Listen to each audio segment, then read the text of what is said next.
వైఎస్ఆర్సీపీ మేనిఫెస్టోలో మైనారిటీలకు అత్యధిక ప్రాధాన్యతనిచ్చారని ముస్లింలు అంటున్నారు. పాదయాత్ర ద్వారా ముస్లింల కష్టాలు తెలుసుకున్న వైఎస్ జగన్ తన తండ్రిలా మైనారిటీలకు అండగా నిలిచారని అంటున్నారు.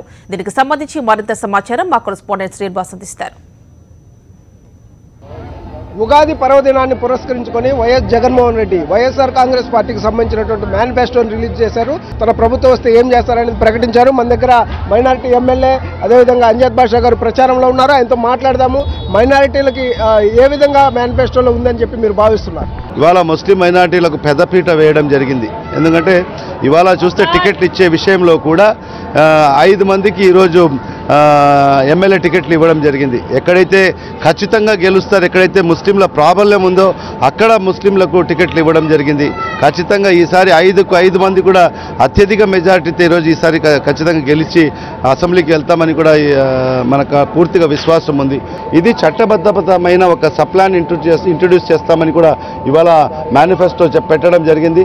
వక్ఫ్ బోర్డుని బలోపేతం చేసి రీసర్వే చేసి ముస్లిం ఏదైతే వక్ఫ్ బోర్డుకు సంబంధించిన ఆస్తులన్నీ కూడా కాపాడి ప్రభుత్వ స్వాధీనం చేసుకుంటున్నారని కూడా ఇవాళ హామీ ఇవ్వడం జరిగింది.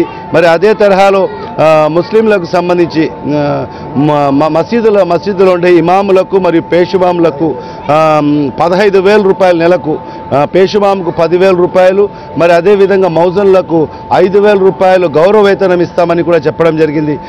చాలని జీతాలతో ఈరోజు వాళ్ళు ప్రార్థనలు చేయిస్తూ వాళ్లకు బాడిగ ఇళ్లలో ఉండి వాళ్ళకు సొంత ఇండ్లు కళ కూడా సొంత ఇండ్లు ఒక కళగానే మారిపోవడం జరిగింది. అలాంటిది ఇవాళ మా మేనిఫెస్టో జగన్మోహన్ రెడ్డి గారు పెట్టడం జరిగింది.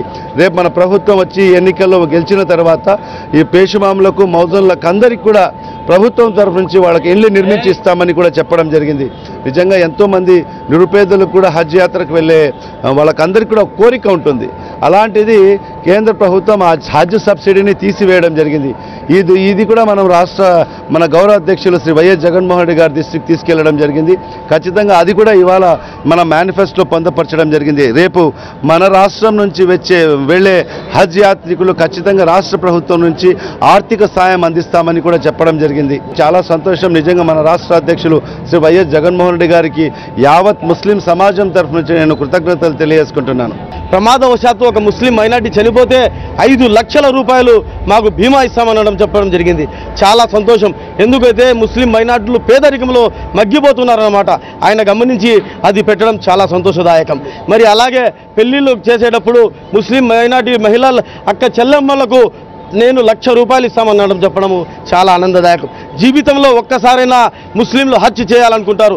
ఆ హజ్జుకు పోవడానికి కూడా ఆర్థిక సహాయం నేను చేస్తానని చెప్పడం ముస్లింలు స్వాగతిస్తున్నాం. అంతేకాకుండా మాకు కేటాయించినటువంటి బడ్జెట్లో మాకే పూర్తిగా ఉపయోగిస్తామని సప్లాన్ తీసుకొని వస్తామని చెప్పడం చాలా అభినందనీయం. మేనిఫెస్టోలో చాలా కీలకమైన అంశాలు ఉన్నాయి. వాటిలో ఒకటి, ప్రతి మైనారిటీ మహిళకు 45 సంవత్సరాలు నిండితే ఆ మహిళకు ముస్లిం మైనారిటీ కార్పొరేషన్ ద్వారా 75,000 రూపాయలు 5 సంవత్సరాల్లో ప్రతి సంవత్సరం 4 విడతల్లో ఇస్తానన్నారు. అంతేకాదు ముస్లిం మైనారిటీలు ఆర్థికంగా చాలా వెనుకబడ్డారు. వాళ్లకు ఏదైతే నామినేటెడ్ పదవులు ఉన్నాయో, ఏవైతే నామినేటెడ్ వర్కులు ఉన్నాయో వాటిల్లో కూడా ముస్లిం మైనారిటీలకు వాళ్ళ భాగం వాళ్ళకి ఇస్తామని చెప్పేసి మా జగన్మోహన్ రెడ్డి గారు మా మేనిఫెస్టోలో పెట్టడం జరిగింది. పేజీలకు పేజీలు 600 హామీలు 700 హామీలు ఇచ్చి అమలు కానీ అలివి కానీ హామీలు ఇచ్చి మాట తప్పడం కన్నా కేవలం 4 పేజీల మేనిఫెస్టో ఇచ్చి ఖచ్చితంగా 100కి 100 రూపాయలు దాన్ని అమలు చేసి తిరిగి మేము ఎన్నికల్లో ఓట్లు అడుగుతామని చెప్పడం ఒక దమ్ము ధైర్యం ఉన్న నాయకునికే చేత అవుతుంది తప్ప ఇంకెవరికి చేత కాదు. మొత్తం మీద అయితే మైనారిటీలు మాత్రం పూర్తి స్థాయిలో జగన్మోహన్ రెడ్డి విడుదల చేసిన మేనిఫెస్టో మీద సంతృప్తి వ్యక్తం చేస్తున్న పరిస్థితి. కెమెరామెన్ రాముతో శ్రీనివాస్, సాక్షి న్యూస్, కడప నుంచి.